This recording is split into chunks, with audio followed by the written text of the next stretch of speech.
Bonsoir, c'est Headline News. Au Sénégal, le général Mamadou Seck s'est prononcé sur la prévention de l'extrémisme violent. Selon lui, il faut être en alerte permanente. Madame la ministre de la Santé, Dr Marie-Khemesse Ngom Ndiaye, s'est exprimée sur les actes de négligence dans les hôpitaux. D'après elle, ces actes de négligence ternissent l'image de nos structures de santé. Dans l'affaire du prisonnier évadé puis arrêté, Pape Mamadou Seck, le parquet cible les gardes pénitentiaires. Les autorités soupçonnent des complicités internes et ont diligenté une enquête. Actuellement, les agents de l'administration pénitentiaire défilent à la sûreté urbaine.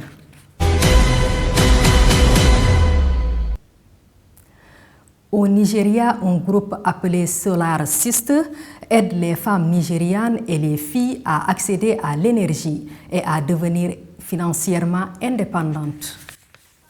Esther Ayeni, propriétaire d'une entreprise, fait la démonstration de ses produits solaires à des femmes nigérianes. De nombreux ménages ne disposent pas d'une alimentation électrique fiable. Ces produits proviennent d'un groupe à but non lucratif appelé Solar Sister, qui aide des femmes comme Ayeni à gérer une entreprise d'énergie propre et rentable et donne aux clients l'accès à l'énergie renouvelable. Ayeni utilisait autrefois des lampes à pétrole et des piles sèches pour éclairer sa maison et sa boutique. Maintenant, elle utilise l'énergie solaire et vend ses produits à des clients d'Abuja et d'autres communautés. J'apporte mes produits aux femmes, même dans les régions les plus reculées. Elles me payent les produits en plusieurs fois jusqu'à ce qu'ils soient entièrement payés. Cela les aide. Chacune d'entre elles profite de la lumière. Aujourd'hui, Solar Sister compte environ 2000 femmes entrepreneurs travaillant dans les communautés locales de 27 des 36 États du Nigeria. Cela fait 8 ans que nous avons démarré une innovation et que nous essayons de voir comment le genre et l'énergie sont liés et comment nous pouvons tirer parti du fait que les femmes sont à l'avant-garde de cette transition vers une énergie propre. Aïchetou Ndanouza a rejoint le groupe l'année dernière avec seulement $80. Elle dit que son entreprise vaut maintenant environ $3000. Cela nous aide beaucoup. Cela a beaucoup changé nos vies. Même mes enfants, mon mari et moi. Honnêtement, beaucoup de choses ont changé. Près de la moitié de la population africaine est confrontée à une grave pénurie d'énergie, selon l'Agence internationale de l'énergie. Elle affirme que le Nigeria, la République démocratique du Congo et l'Éthiopie sont les pays africains les plus touchés par la pauvreté énergétique et que les femmes en supportent le fardeau. L'invasion de l'Ukraine par la Russie en février a aggravé le problème. Les prix de l'énergie et des matières premières ont grimpé en flèche dans les communautés déjà durement touchées par la pandémie de Covid-19. L'expert en énergie Odayon Omamfoman affirme que les autorités s'efforcent d'atténuer le problème. Beaucoup d'investissements vont dans tous les secteurs, mais comme je l'ai dit, ce n'est pas quelque chose qui va être instantané. C'est la conséquence des années et des décennies de non-investissement, de mauvaises politiques gouvernementales. Gardez à l'esprit que le monde sort d'une situation de confinement où les prix du pétrole étaient négatifs. L'Agence internationale de l'énergie soutient que l'Afrique pourrait obtenir un accès universel à l'électricité d'ici 2030 en investissant 25 milliards de dollars par an dans le système énergétique, mais surtout dans l'énergie propre. Mais en attendant, les entrepreneurs de Solar Sister continuent de convaincre davantage de femmes.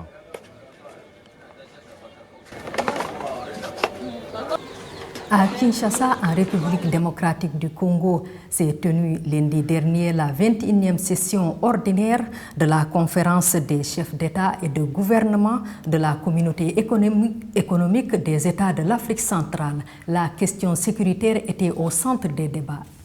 Les questions sécuritaires se sont vite invitées à ce sommet des chefs d'État et de gouvernement de la communauté économique des États d'Afrique centrale. Le conflit entre la RDC et la rébellion du M23, que Kinshasa accuse d'être soutenu par le Rwanda, a été l'un des points de discussion. Évoquant cette situation, le président congolais Félix Tshisekedi dit déplorer ce coup de froid dans ses relations avec son voisin rwandais. La montée de la tension entre la République démocratique du Congo, mon pays, et l'un des pays voisins, le Rwanda, situation que je déplore personnellement et que je souhaite voir revenir à la normale avec la bonne volonté et la détermination de tous. D'après le communiqué final, les chefs d'État ont indiqué adhérer à la feuille de route de Luanda relative à la cessation des hostilités par le M23 et son retrait immédiat des positions occupées sur le territoire congolais. Toutefois, le porte-parole du mouvement rebelle, Willy Ngoma, a affirmé que les conclusions de la médiation conduite à Luanda n'engagent pas le M23. Les dirigeants de la région se sont aussi prononcés contre l'embargo sur les armes imposé à la République centrafricaine. La Commission est restée mobilisée pour soutenir le processus de paix en République centrafricaine. La conférence s'est engagée à poursuivre son plaidoyer auprès du Conseil de sécurité des Nations Unies pour la levée de cet embargo imposé à Bangui, invitant les ambassadeurs des pays membres à s'impliquer pour cette cause. Elle a réaffirmé son soutien à la transition au Tchad, appelant ses membres à œuvrer pour plus de paix et de stabilité en Afrique centrale. Pour faire face à ces défis, nous avons besoin de régir d'une CAC institutionnellement forte et opérationnellement dotée de moyens adéquats. En plus de l'hôte de la rencontre, le Congolais Félix Tshisekedi, les présidents Mahamat Idriss Déby du Tchad, Faustin Archange Touadéra de la République centrafricaine et Carlos Villanova de Sao Tomé et Principe ont fait le déplacement. Les autres États membres ont été représentés par un vice-président, un premier ministre ou un ministre. Créée en 1983, la CEAC compte 11 pays membres. Le président français Emmanuel Macron veut faire de l'Afrique l'une des priorités de son second mandat face à la concurrence de la Chine et de la Russie. Il a tenu ses propos lors de sa visite au Cameroun. Dans la salle, quelques militants du parti de l'opposition, le PCRN, suivent à la télévision la conférence de presse conjointe de Paul Biya et Emmanuel Macron. Le responsable de cette formation politique, en charge de la diaspora, explique que l'opposition a joué une petite partition lors de cette visite. L'ambassadeur de France, son Excellence M. Guillou, a sollicité notre présence dans le cadre d'une rencontre parlementaire avec, je crois, 3 parlementaires français qui accompagnent le président de la République française dans son déplacement pour que nous puissions donner un avis et un ressenti sur l'évolution des choses sur le plan électoral ici au Cameroun. Alors, le PCRN est représenté là-bas. Pour cet expert en gouvernance, Emmanuel Macron, malgré les aléas du protocole, aurait pu faire mieux.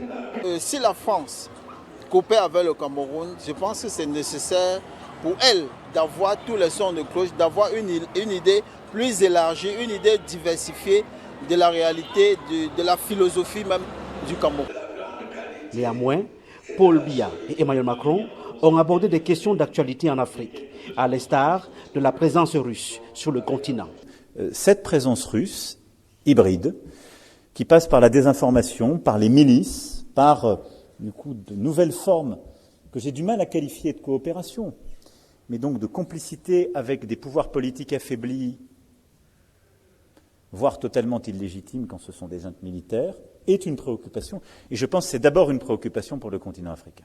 Un accord militaire a été récemment signé entre le Cameroun et la Russie, en pleine guerre en Ukraine.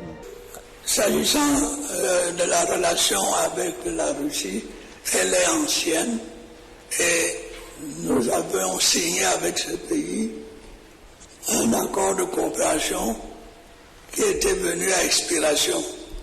On l'a renouvelé et nous l'avons signé. Le voyage de mon ministre en Russie n'avait pas de rapport avec la situation de la guerre en Ukraine. La visite du président Emmanuel Macron au Cameroun est la toute première du genre depuis son accession au pouvoir en 2017. Emmanuel Junta pour VOA Afrique, Yaoundé.